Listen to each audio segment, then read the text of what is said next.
O mar calmo e sereno escondia uma ameaça que Thor, o leal labrador, pressentia antes de qualquer outro. Suas patas tremiam e seus latidos urgentes cortavam o ar, mas ele não foi ouvido. Então, sem aviso, uma onda colossal surgiu, golpeando o barco e jogando o pescador nas águas geladas e escuras. Desesperado, ele lutava para se manter à tona, sentindo as forças se esvaírem enquanto o mar implacável o puxava para baixo. Thor, com um instinto de sobrevivência aguçado, saltou na água, nadando com todas as suas forças para resgatar seu companheiro. O tempo estava se esgotando e cada segundo era uma batalha entre a vida e a morte. Na pequena cidade costeira de Porto Azul, onde o mar se encontra com as casas simples e coloridas dos pescadores, vivia João, um homem de 45 anos, conhecido por sua habilidade no mar e por sua lealdade à comunidade. João era um homem de poucas palavras, mas seu coração era grande, especialmente quando se tratava de seu fiel companheiro, Thor. Thor era um labrador marrom, de porte robusto e olhar penetrante. Aos 6 anos, o cão já era uma figura conhecida em Porto Azul, acompanhando João em todas as suas jornadas no mar. Todos os dias, antes do sol nascer, João e Thor caminhavam juntos pela estreita trilha que levava ao pequeno barco do pescador. Thor, sempre ágil, saltava para a proa da embarcação, onde se acomodava, observando o horizonte com atenção. Era como se Thor pudesse sentir o mar, prevendo tempestades e ajudando João a navegar em águas traiçoeiras. Desde o dia em que Thor chegou em sua vida, ainda filhote, os dois desenvolveram um vínculo inquebrável. João, que sempre foi um homem solitário, encontrou em Thor não apenas um companheiro, mas um verdadeiro parceiro de vida. A cada manhã, enquanto os primeiros raios de sol ainda lutavam para despontar no horizonte, João e Thor já estavam no mar, enfrentando as águas do Atlântico. O mar podia ser traiçoeiro, mas João sabia que com Thor ao seu lado, ele estava em segurança. Thor parecia ter um sexto sentido, uma habilidade quase mística de prever as mudanças do tempo e as armadilhas do mar. Certa vez, durante uma pescaria que parecia tranquila, o céu repentinamente escureceu, anunciando uma tempestade. Antes mesmo que João percebesse o perigo, Thor já estava em pé na proa, latindo para o horizonte como se quisesse alertá-lo. Sem hesitar, João seguiu o instinto do cão e retornou para a costa, escapando por pouco de uma tempestade devastadora. Aquela não foi a única vez que Thor salvou João de uma situação perigosa. Houve uma noite em particular que ficou gravada na memória de João para sempre. O dia havia sido longo, com poucas capturas, e João decidiu ficar no mar até mais tarde. Thor, que normalmente ficava atento e vigilante, parecia inquieto, como se algo o incomodasse. João notou, mas ignorou, acreditando que estava seguro em suas águas conhecidas. Mas Thor não se acalmava. Ele começou a rosnar, algo raro em sua natureza dócil. João olhou ao redor, tentando entender o que estava deixando seu amigo tão perturbado,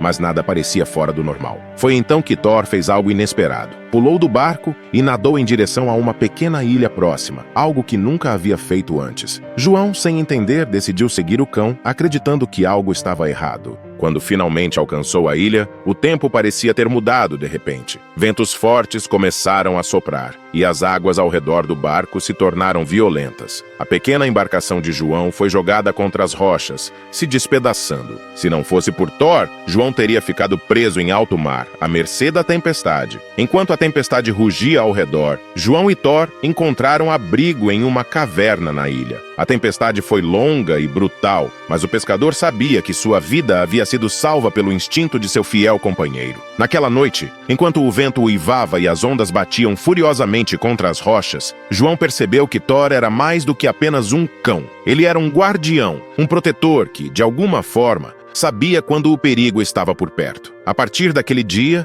João passou a confiar ainda mais em Thor. Não apenas como um companheiro, mas como um parceiro igual, cuja intuição era vital para sua sobrevivência. Os dias passavam em Porto Azul, e a rotina de João e Thor permanecia inabalável. O pescador confiava cegamente em seu companheiro canino e juntos enfrentavam o mar com uma coragem silenciosa. No entanto, a vida reservava para eles um teste que colocaria à prova tudo o que haviam construído juntos. Certa manhã, João recebeu uma notícia perturbadora. Um grande navio cargueiro havia se perdido em uma tempestade ao largo da costa e seus destroços estavam se espalhando pelo mar. A tripulação havia sido sido resgatada, mas o navio, carregado de suprimentos valiosos, estava à deriva. O capitão do porto pediu a ajuda dos pescadores locais para recuperar o que pudessem antes que os destroços afundassem definitivamente. João sabia que seria uma missão perigosa, mas o senso de dever falou mais alto. Ele preparou seu barco, reforçando a estrutura para enfrentar as possíveis dificuldades. Thor, como sempre, estava ao seu lado, pronto para qualquer desafio. O mar estava calmo naquela manhã, mas João não se deixava enganar. Sabia que o Atlântico podia mudar de humor em um piscar de olhos. Ao chegarem ao local indicado, João avistou os destroços do navio flutuando à distância. As ondas oscilavam suavemente, mas havia uma tensão no ar que Thor parecia captar. O labrador estava inquieto, suas orelhas erguidas e os olhos fixos no horizonte. João tentou acalmar o cão, acreditando que talvez fosse apenas o cheiro do óleo e dos suprimentos espalhados pela água. Começaram a recolher os destroços, e o trabalho era árduo, mas conforme a tarde avançava, o tempo começou a mudar. Nuvens escuras começaram a se formar, e o vento, que antes era uma brisa suave, agora ganhava força. Thor começou a latir freneticamente, sua inquietação crescendo a cada minuto. João sabia que deveria voltar, mas algo o impelia a continuar. Talvez fosse a necessidade de provar a si mesmo que podia superar mais esse desafio, ou talvez fosse o desejo de ajudar a comunidade de Porto Azul. Foi então que a tragédia quase se concretizou. Uma onda gigantesca surgiu do nada, golpeando o barco e jogando João no mar. O pescador sentiu a água gelada envolvê-lo, puxando-o para baixo com uma força implacável. Desesperado, ele lutou para se manter à tona, mas as correntes eram fortes e a escuridão das águas parecia infinita. Thor, ao ver seu dono em perigo, pulou imediatamente na água. O labrador nadava com vigor, suas patas cortando as ondas com precisão. João, sentindo suas forças diminuírem, viu apenas um vulto marrom se aproximando rapidamente. Thor agarrou a camisa de João com os dentes e começou a puxá-lo em direção ao barco. Com um esforço hercúleo, Thor conseguiu arrastar João de volta ao barco, onde o pescador se agarrou à borda, puxando-se para dentro. Exausto, João deitou-se no convés, ofegante e com o corpo trêmulo. Thor, ao seu lado, estava igualmente exausto, mas seus olhos ainda brilhavam com determinação. A tempestade, que se formava rapidamente, estava prestes a atingir seu pico, mas João sabia que não teria sobrevivido se não fosse por Thor. Com o coração agradecido e as forças renovadas, ele puxou as cordas do barco, pronto para voltar para a costa. Enquanto navegavam de volta para Porto Azul, enfrentando as primeiras rajadas da tempestade, João não conseguia deixar de pensar no que teria acontecido se Thor não estivesse ali. O mar, implacável e selvagem, havia mostrado mais uma vez que sem o vínculo entre homem e cão, a sobrevivência era incerta. Depois de enfrentar a tempestade e finalmente alcançar a costa, João e Thor foram recebidos com alívio pelos moradores de Porto Azul.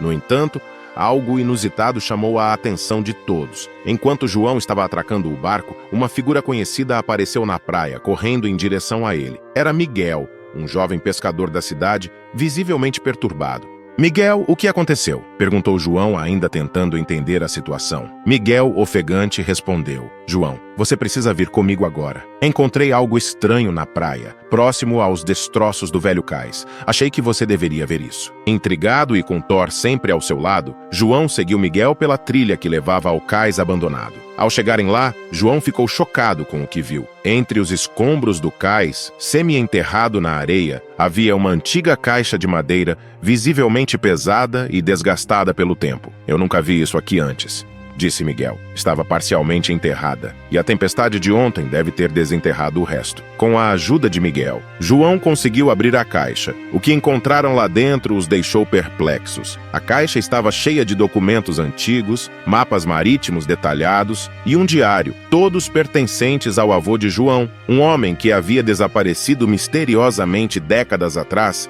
durante uma tempestade semelhante. O diário, embora danificado pela umidade, ainda era legível em grande parte. À medida que João o folheava, as palavras de seu avô começavam a revelar um segredo que havia sido enterrado no tempo, uma rota secreta usada para contrabandear mercadorias valiosas durante a Segunda Guerra Mundial, escondida nas águas traiçoeiras ao redor de Porto Azul. A descoberta foi um choque para João. Durante toda a sua vida, ele havia ouvido histórias sobre o desaparecimento de seu avô. mas nunca imaginara que ele estivesse envolvido em algo tão perigoso. Ainda em choque com a descoberta, João sentou-se ao lado da caixa, com Thor a seus pés, e começou a ler o diário do avô. As páginas desbotadas e manchadas de água contavam uma história que ele nunca havia imaginado. O diário descrevia em detalhes como o avô de João, também pescador, havia sido recrutado por um grupo clandestino durante a Segunda Guerra Mundial. Eles utilizavam as águas traiçoeiras ao redor de Porto Azul para contrabandear suprimentos e informações vitais para os aliados. A rota que ele havia traçado era perigosa, mas extremamente eficiente, e havia sido mantida em segredo por décadas. No entanto, a última entrada no diário revelou algo ainda mais sombrio. O avô de João havia suspeitado que um dos membros do grupo estava traindo os outros, entregando informações aos inimigos em troca de dinheiro. Ele planejava confrontar o traidor na noite de uma grande tempestade, a mesma tempestade em que ele desapareceu. Enquanto João lia, sua mente girava com as implicações do que havia descoberto. A ideia de que seu avô poderia ter sido assassinado por causa dessa traição nunca lhe passara pela cabeça. Tudo indicava que naquela noite fatídica, algo terrível havia acontecido, e a tempestade tinha levado consigo tanto o avô quanto o traidor, selando o segredo por décadas. Miguel, percebendo a gravidade da situação, sugeriu que João levasse os documentos para o capitão do porto, que poderia ajudar a investigar a verdade. Mas João estava dividido. Uma parte dele queria saber a verdade a qualquer custo, enquanto outra parte temia o que mais poderia ser desenterrado dessa história. Decidido, João fechou o diário e olhou para Miguel. "Vamos levar isso para o capitão", disse ele com firmeza na voz. "Meu avô merece que a verdade venha à tona." Enquanto caminhavam, João não conseguia deixar de pensar em como a tempestade que quase tirou sua vida também trouxe à superfície o legado e o mistério de seu avô. Agora, ele tinha a chance de resolver o que havia sido deixado para trás e estava determinado a descobrir o que realmente aconteceu naquela noite, tantos anos atrás. Ao chegarem ao porto, João e Miguel foram recebidos pelo capitão Álvaro, um homem experiente e respeitado por todos em Porto Azul. Álvaro tinha uma longa história com a comunidade e conhecia bem as lendas e histórias que circulavam sobre o avô de João. Quando viu os documentos antigos e o diário, seus olhos se arregalaram. "Isso aqui", disse ele com uma voz grave, "é mais do que apenas um pedaço da história. Pode ser a chave para entender o que aconteceu naquela noite." O capitão, ciente da seriedade da situação, imediatamente convocou uma reunião com os pescadores mais antigos da vila, homens que conheciam o mar e que, como ele, haviam ouvido as histórias sobre o desaparecimento do avô de João. A decisão foi tomada. Eles iriam investigar cada pista deixada nos documentos, cada traço nos mapas, na esperança de desvendar o mistério. As semanas que se seguiram foram de intenso trabalho. João, Thor e os outros pescadores, guiados por Capitão Álvaro, começaram a seguir as rotas indicadas nos antigos mapas. As primeiras pistas levavam a pequenas ilhas e enseadas esquecidas, onde os contrabandistas usavam para esconder seus carregamentos. Em uma dessas expedições, Thor mostrou-se indispensável. O faro apurado do labrador ajudou a localizar uma gruta escondida, onde ainda restavam vestígios de caixas antigas, agora vazias e deterioradas, que um dia haviam sido usadas para esconder mercadorias valiosas. No entanto, a verdadeira descoberta veio quando João e o capitão decidiram focar nas últimas páginas do diário do avô. As anotações, embora fragmentadas, sugeriam que ele havia descoberto algo perturbador, a traição de um dos membros do grupo. O nome do traidor não estava mencionado, mas as descrições e pistas apontavam para alguém que ainda poderia estar vivo, alguém que poderia esclarecer o que realmente aconteceu. Foi então que João, o capitão, e alguns dos pescadores mais confiáveis decidiram confrontar o único homem em Porto Azul que poderia ter a idade certa e o conhecimento sobre a rede de contrabando. Antônio, um velho pescador que sempre foi reservado e que raramente falava sobre o passado. Antônio, ao ser confrontado, inicialmente negou tudo, mas diante das evidências e do olhar firme de João, ele começou a se desmoronar. Relutante, admitiu que na noite da tempestade, ele e o avô de João tiveram uma discussão. O avô havia descoberto o envolvimento de Antônio com inimigos, repassando informações sobre as rotas seguras em troca de dinheiro. A discussão esquentou e, na luta que se seguiu, uma onda gigante atingiu o barco. jogando o avô de João ao mar. Antônio, em pânico, deixou-o para morrer, acreditando que o segredo havia sido enterrado para sempre pelas águas do Atlântico. A revelação foi um golpe duro para João, mas também trouxe uma sensação de justiça. Ele finalmente sabia a verdade. Seu avô não havia desaparecido simplesmente. Ele havia sido vítima de uma traição. A vila foi abalada pela revelação, mas também foi um momento de união. João, com a ajuda de Thor, do capitão Álvaro e dos outros pescadores, conseguiu restaurar a honra do avô, mostrando que, apesar das tragédias, ele havia desempenhado um papel vital na proteção da comunidade. No final, João não apenas encontrou a verdade sobre o destino de seu avô, mas também recuperou o orgulho de sua herança. Ele sabia que sua família havia lutado por algo maior, e agora, com Thor ao seu lado, ele estava pronto para continuar essa luta, garantindo que a história de seu avô não fosse esquecida. Thor, como sempre, permaneceu fiel, um guardião silencioso do passado e do futuro de João. Agora, imagine um gato que todos os dias traz uma simples folha para trocar por um pedaço de peixe, conquistando o coração de todos na loja. Mas em um dia comum, ele desaparece, deixando o dono da loja preocupado. Quando finalmente o encontra, o gato está gravemente ferido na beira da estrada, lutando pela vida. As perguntas começam a surgir. O que aconteceu com Tofu? Ele conseguirá sobreviver a essa batalha pela vida? Quer descobrir como essa história emocionante se desenrola e sentir cada momento de tensão? Não perca o próximo vídeo do canal Amo Meu Patudo. Clique no vídeo que está aparecendo na sua tela e vem comigo. Grandes emoções vêm acompanhadas de grandes histórias. Até lá!